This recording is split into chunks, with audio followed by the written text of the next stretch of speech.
Esther Githu. It's Friday, February 18th. This is Africa 54.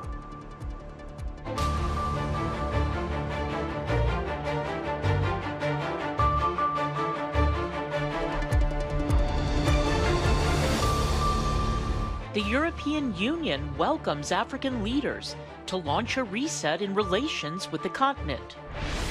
The dynamic musical duo Unganisha talk about their unique new sounds to VOA's Heather Maxwell.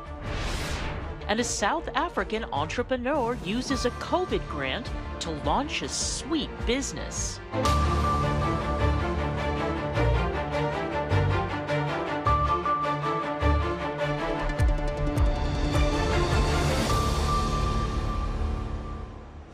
Nigerian President Mohamed Bazoum says via Twitter on Friday that his country is allowing French and European special forces into its territory from neighboring Mali to combat jihadists and try to secure its border. Niger, Mali and Burkina Faso are still struggling to contain the armed groups that have killed hundreds of people, displaced millions and made large areas of territory in the tri-border West African Sahel area ungovernable.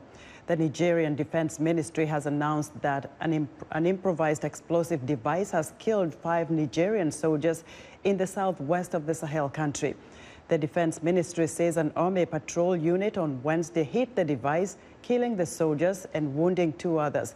The blast occurred in the Goteye district of Tillaberi region, which lies in a flashpoint zone where the frontiers of Niger, Burkina Faso and Mali converge.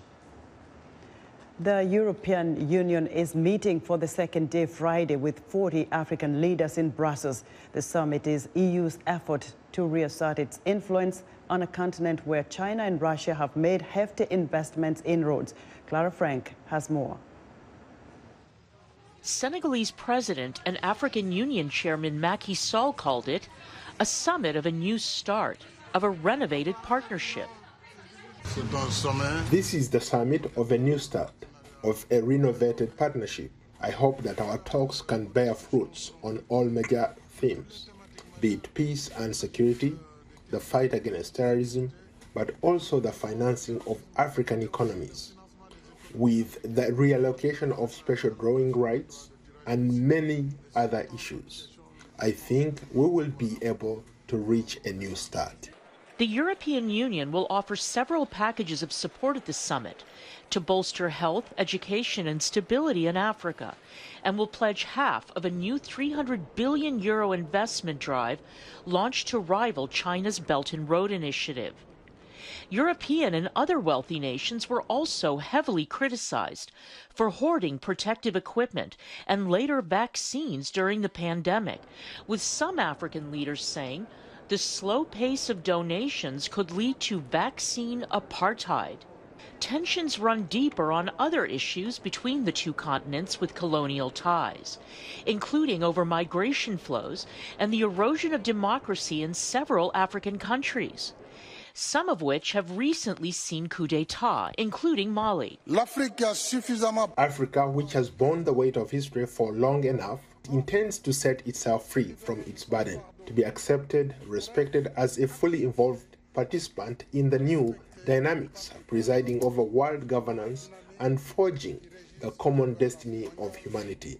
This is the spirit that animates us when we come to this summit in Brussels. But the meeting also takes place just as France and its allies fighting Islamic militants in Mali said on Thursday that they would begin their military withdrawal from the country. Clara Frank, Washington. For more insight on the European Union Africa Summit, Africa 54 Managing Editor Vincent McCory spoke via Skype with Nyaka Lagoke, an assistant professor of history and Pan-Africanist studies at Lincoln University in Pennsylvania. Professor Lagoke begins by sharing his perspective on what the EU is calling a reset of its relationship with Africa. Yes, I read in the news that the European Union is seeking to have a new alliance or a new covenant in its partnership with Africa. They are drawing some lessons from the geopolitical war that is happening between the empires, or what I call the clash of empires. And China is investing heavily in Africa. Russia has demonstrated its forceful engagement in Africa. And then France, which has a lot of vested interest in Africa, is losing its grip over some countries in its sphere of influence, particularly in Mali and in the Central African Republic. Therefore, I think that the European Union think that they have to adjust in order to propose a new framework, or to the African continent. And we can give an example of the security issue in the Central African Republic and in Mali. In those two countries, France is involved in those countries, but France has not been able, in order to defeat terrorism in the Sahel, in Mali, and then the respective country leaders of the Central African Republic and of Mali, they decided, to lean towards Russia, and they seem to be satisfied, by the choices that they made. You're talking about a continent that has got so many other challenges, which end up weakening it. For example, the political instability in many African countries. Today, we've seen coups happen in a number of countries. How does that help? I mean, in terms of being able to work as one. The way that system works, the Europeans are doing everything possible to choose leaders. We saw that in different African countries. When you have those African countries in the CFA franc zone, which is used by France, and then which manipulates the economies or the state of affairs in those countries, all those elements have to be taken into account. That's why the framework for Africa's economic and political and cultural freedom remains the Pan-African vision. When we adopt and we understand that, now we're going to try and put into place a programmatic Pan-African agenda. Thank you very much, Professor Nyakalagoke. Thank you very much, Vincent. That was Africa 54 Managing Editor Vincent Makori speaking via Skype with Nyakalagoke, an assistant professor of history and Pan-Africana studies at Lincoln University in Pennsylvania. Egypt, Kenya, Nigeria, Senegal, South Africa, and Tunisia are expected to be the first African countries to receive the technology required to produce mRNA vaccines on the continent. The 6 countries were announced at Friday's EU-African Union Summit in Brussels. They are to receive the technology from the World Health Organization's global mRNA vaccine hub based in South Africa. The nations will start producing vaccines as soon as possible. Western leaders in Russia remain engaged in a war of words and at odds on Friday over the weeks-long standoff over Ukraine and Kremlin threats to retaliate unless NATO agrees to withdraw the small level of forces it has stationed in the formerly communist countries of Eastern Europe that are now members of the Western Alliance. The United States is also disputing Russia's claim that it has started drawing down troops near Ukraine. In fact, the U.S. says Moscow is ramping up its forces near Ukraine. For the latest on a possible Russian invasion of Ukraine, I'm joined live from Kiev by Philip Crowther with Associated Press Global Media Services. Philip, this is a fast-moving story. Give us the very latest news on this crisis. Well, look, we've been looking out for signs of an escalation currently or one in the near future, and I think those signs are now there in the eastern Donbass region. Remember that is where there has been an ongoing war between the Ukrainian military on one side and Russian-backed separatists on the other. What we're hearing now is that Russian separatist leaders are now saying that they want to evacuate that area completely, that they want to get children, women, and the elderly out. The reason given by one of those separatist leaders is because they say that Ukrainian President Volodymyr Zelensky wants to stage an attack on that area any moment now. Now, adding to that, we would have to say that there has been no sign of that happening, and indeed no mention of anything like that happening from the Ukrainian side. Fears from the West for a while now that there could be a false flag operation set up by the Russians. We can't say at this point whether that is the case or not. But one thing is for sure, the shelling between the two sides, and maybe more coming from the Russian-backed separatist side, has increased over the last 2 days. A humanitarian convoy was even hit by shells in the last few hours. So the escalation that we were looking for, that we were hoping was not going to happen, appears now to be happening in the eastern Donbass area, one of those possible areas that Russia might choose for an invasion, if indeed it chooses to do so. So is this more or less of what the U.S. said might happen? Well, look, it's relatively close potentially. We can't say at this point whether this is a false flag operation by the Russians or by the separatists, whether all of this is actually happening. There's been a lot of disinformation going around, of course, around a crisis like this one. But let me take you back to what U.S. Secretary of State Anthony Blinken did say at the UN Security Council yesterday. Essentially what he did was display the steps that he believes, that the U.S. intelligence services also believe, Russia will take or would take in the case of an invasion, that it might start with a terrorist attack of some sort, maybe a faked terrorist attack. And I should tell you that at this point we're getting reports in from Russian state media that there actually has been an explosion close to one of these separatist headquarters.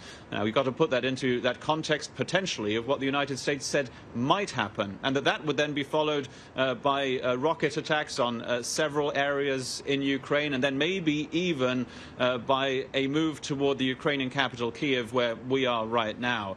So the United States taking those very rare steps of publicly talking about the intelligence it believes it has about an imminent Russian invasion into Ukraine. Those, again, the words being used by the Biden administration, that an invasion is imminent, that it will most likely come in the next few days. The British intelligence services, I should say, are doing the exact same thing, being very public about what they think they know Russia might be up to over the next few days.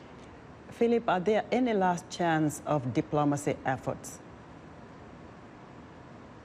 Yes, there are just about. Let me tell you, first of all, that communication does remain open between the United States and Russia. There was a phone call between the two defense ministers just today. That included Defense Secretary Lloyd Austin on the U.S. side. There is also still that possibility of there being another meeting between U.S. Secretary of State Anthony Blinken and Russian Foreign Minister Sergei Lavrov. But that would only happen on Friday of next week, in 1 week's time. But the United States saying only if there is no Russian invasion of Ukraine. So we might have to wait a whole week to see whether such a meeting in Europe is actually possible in this very, very tense context. Now, most European leaders and NATO member countries still saying that there is space for diplomacy, that there still can be talks, and that everybody on the NATO side are singing from the same hymn sheet, that there is absolute solidarity among NATO member countries. But remember this, if there is to be an invasion by Russia of Ukraine, Ukraine would be pretty much on its own, because there have not been any promises from NATO member countries that they would send troops here to Ukraine to help the Ukrainian army defend its territory. That will not happen. Philip, excellent reporting. Philip Crowther is an international affiliate reporter with AP Global Media Services. In other news from Africa, the United Nations Refugee Agency announced Friday that at least 5 Eritreans were killed when gunmen attacked a refugee camp in Ethiopia's northeast Afar region during fighting between rebellious Tigrayan and Afar forces in the area on February 3rd. Refugees told UNHCR that armed men attacked the camp, kidnapped several women, looted property, and occupied their homes, causing thousands to flee. In a statement, UNHCR says it is working with the Ethiopian authorities and partners to provide emergency aid to thousands of Eritrean refugees who fled the Barhile refugee camp in the Afar region after fighting engulfed the area. Flintlock 2022, the U.S. military's largest annual Special Forces training exercise, is underway in Ivory Coast. Organizers say around 400 service members from more than 10 African partner and allied nations are participating in this year's program. Among them are troops from the Ivory Coast who joined the training focused on countering a threat from Islamic extremists. Their participation comes as French troops are preparing to withdraw from Mali to the north of Ivory Coast. West African troops from Cameroon, Ghana, and Niger are also taking part in Flintlock 2022. International participants include Canada, France, the Netherlands, Norway, and the United Kingdom. We've always had tremendous international response to our training activities. But now new for this year is the Western partners are actually helping us plan and provide the backside logistics in order to execute properly. It's a complex problem that the military is just a small slice of the solution. And within that slice, I hope to provide them the tools that they need in order to be more effective and more nimble and share information quickly and rapidly across the formation. Achieving better communication and coordination between militaries is one aspect the U.S. is assisting other countries with. We're excited to hear what you think about Africa 54. Join the discussion on Facebook. The address is Africa 54. We're also streaming our broadcast live on Facebook. Please watch and share our show with your friends. Also check out our headlines 24/7 on voaafrica.com. Still to come, the conductor of a Kenyan children's band wears an attention-getting uniform. We'll have the details after the break.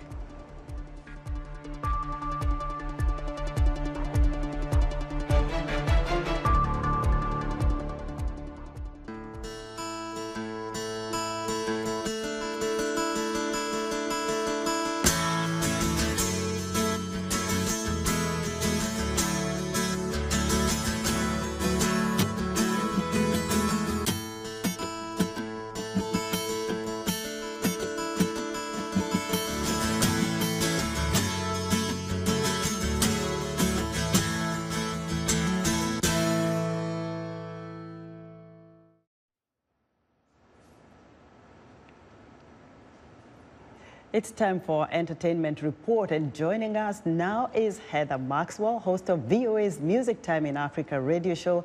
Heather, welcome back to Africa 54 and to the studio. Thanks, Esther, and hello, everyone. If you've never heard of the music duo Unganisha, well, you're in for a real treat. From Oslo, Norway, Lobdi Amnes and Bernd Isak Verstad joined me in Washington via Skype to talk about their debut EP.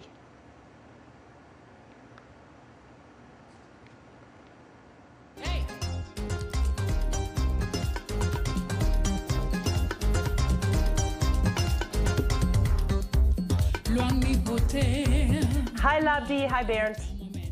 Hello. Hello. Welcome to Africa 54. Thank you. Thank you. So tell me about your EP. Well, it's called Kutesa with an exclamation mark. So it's like insisting, Kutesa! And that means to play in Kiswahili, which is what we do a lot when we make music. It's our modus operandi, so to speak. Is it your first EP? Mm-hmm. Yes, it's our first EP for sure. And how many tracks? 5 tracks.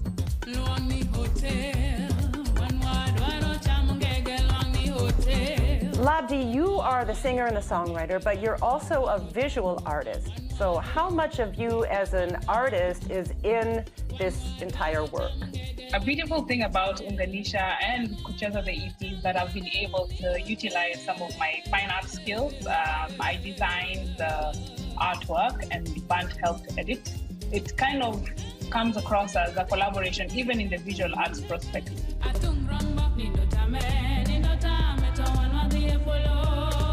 Is the music video to Leko your creation too?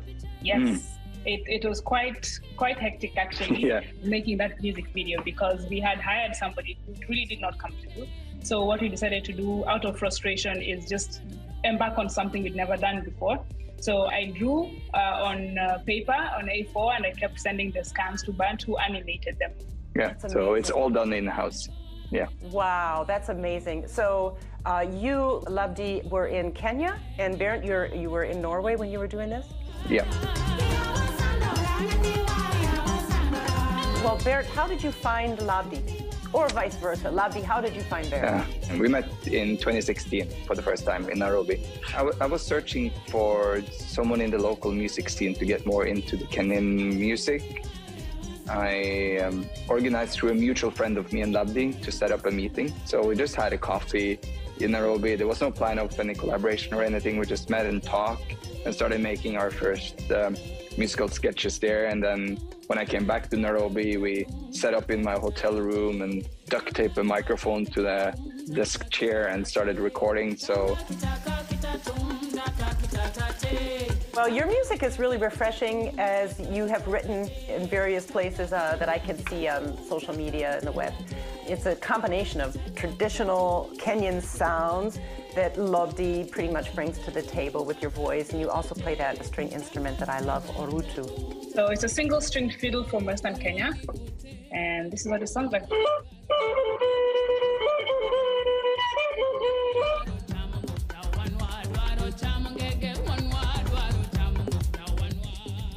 Well, Labdi, Barrett, Unganisha, thanks so much. Thank you for having us. Heather.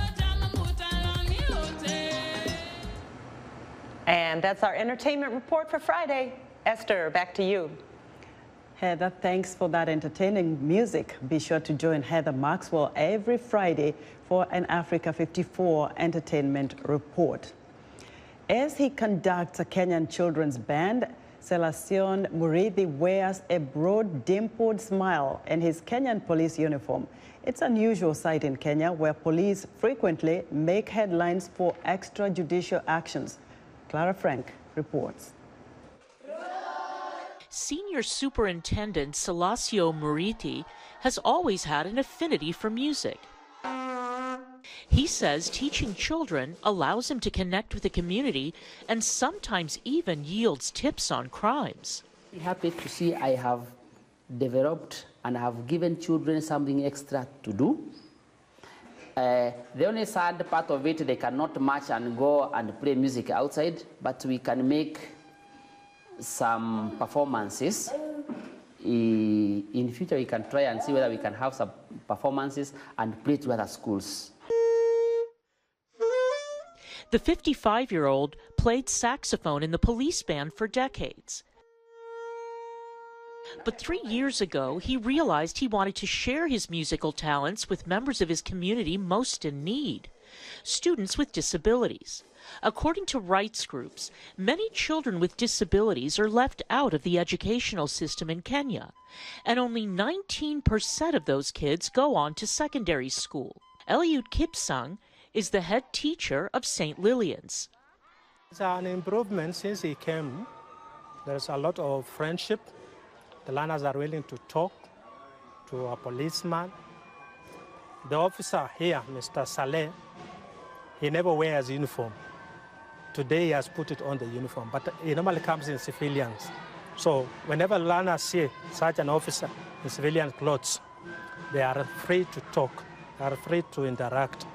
They allow the learners to touch his instruments. Murithi has 3 more years in his post, but he's ready to figure out a way to keep teaching at the school. Clara Frank, Washington.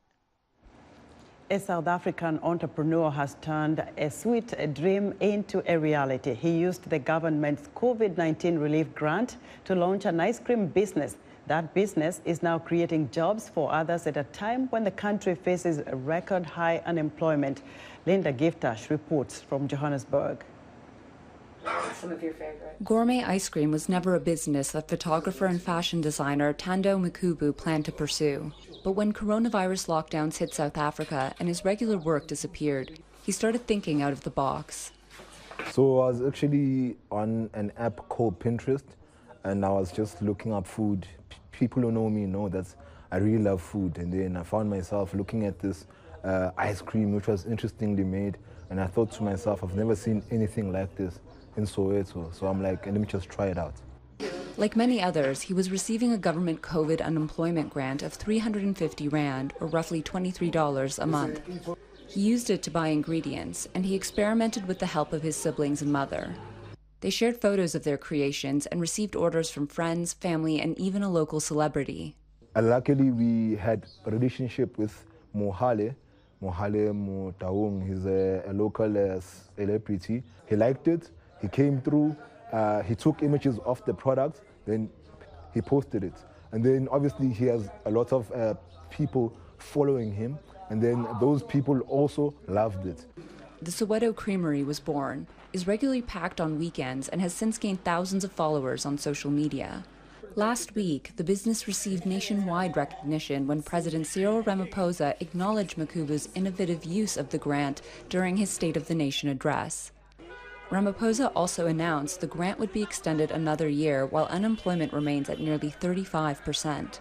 But economists say the government needs to do more to stimulate business. I am afraid that economic growth this year is probably going to be significantly below 2%. We have to remove the administrative burden on all businesses, and not only on small businesses, on medium and higher and bigger businesses as well, because that is where eventually economic growth is going to take place, and that is eventually where jobs will be created. While the Soweto Creamery remains a small enterprise, it is creating jobs. Makubu was able to employ 4 other staffers, including his younger brother, who didn't qualify for the unemployment grant since he's a student. I wasn't making anything for myself, so I had no data, can't go out, can't have simple things, so yeah, it was stressful. With more publicity and more success, the Makubu family hopes to move the creamery out of their home and into a storefront. They also want to thank the president in person for putting the spotlight on them. Mr. Cyril Ramaphosa, we'd like to have you at Soweto Creamery. The grant isn't a solution for the country's economic woes, but the artists behind Soweto Creamery have proven that with a little bit of creativity, they can create something sweet. Linda Giftash for VOA News, Johannesburg. Finalists from Benin, South Africa and Ethiopia are in the Democratic Republic of Congo for the Africa School Champions Cup that is set to begin on Saturday. The tournament in Kinshasa has teams from 6 countries and is one of many initiatives designed to help increase global competitiveness, one of the 11 pillars of FIFA President Gianni Infantino's Vision 2020 to 2023. A lack of organized football for children is one of many issues facing African football, stalling progress and preventing it from reaching its full potential. And that's our show for today. Be sure to watch Africa 54 on our website at voaafrica.com. From all of us here in Washington, have a great weekend.